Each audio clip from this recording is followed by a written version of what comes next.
Hello, Heather and Company. Greg Wright here again. I am going to demonstrate for you today the automatic process that we are running on the Plasmatherm SLR 770. And this starts with the wafer transfer from the load lock, and I'll start it up in just a second, but I do want to show you, here we are, you can see the wafer. You see the arced edge of the wafer there in the end effector. We'll take another look at that end effector later as it returns to the load lock without the wafer. Bear with me one moment. Let me get this stabilized. So in order to run the recipe, what's required is very simple. We're already in the ready mode. And in the ready mode, you go to the process menu, and we're going to call up and load our test recipe.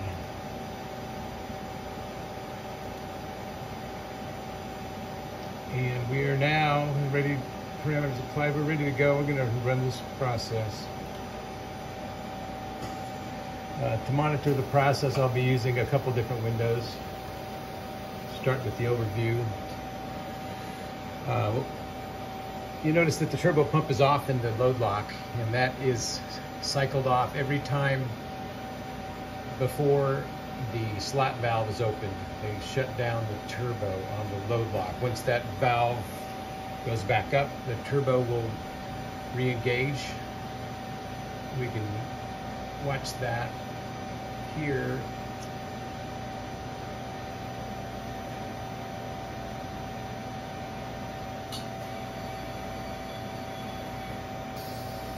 It's coming up now. Oh, excuse me, that's the clamp going down. I'm hearing some sounds you may not hear. And then the slot valve goes up. You should see,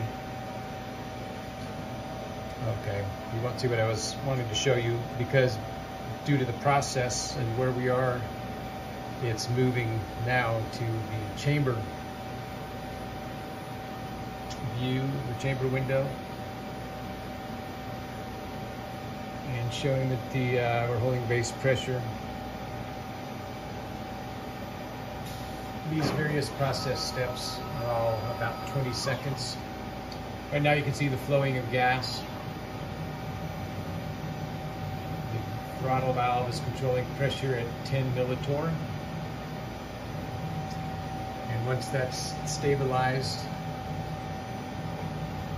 then it'll go into RF1 for the first RF step. And that's on now. You'll see the 100 watts forward and 0 watts reflected. There's a bias of 324 volts. And you notice the pink chamber color, and also the yellow line showing the plasma is present. If I move the camera, you can see the plasma in the viewport window. I will save that for this time. So now we're in this second part of the RF section, and we got 295 watts coming from the RF2, and you didn't see the plasma prior, but it's much brighter with both generators running. Excuse the jostling camera, please.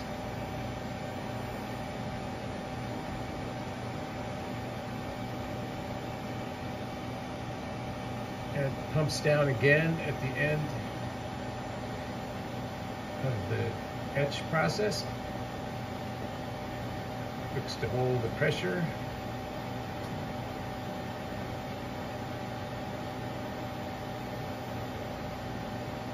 It's happy with that.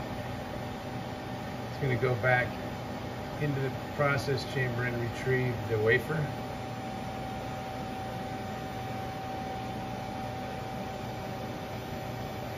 Switch over to the overview, and you can see the wafer is in the chamber. Now you just saw that the load lock pump turned off just prior to the slot valve opening. the same time,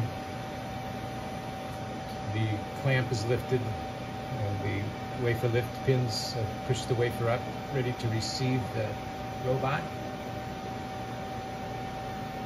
Sorry for that.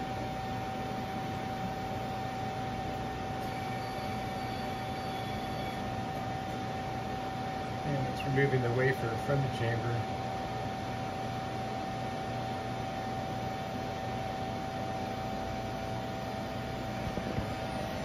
And you can see it coming back into the load lock.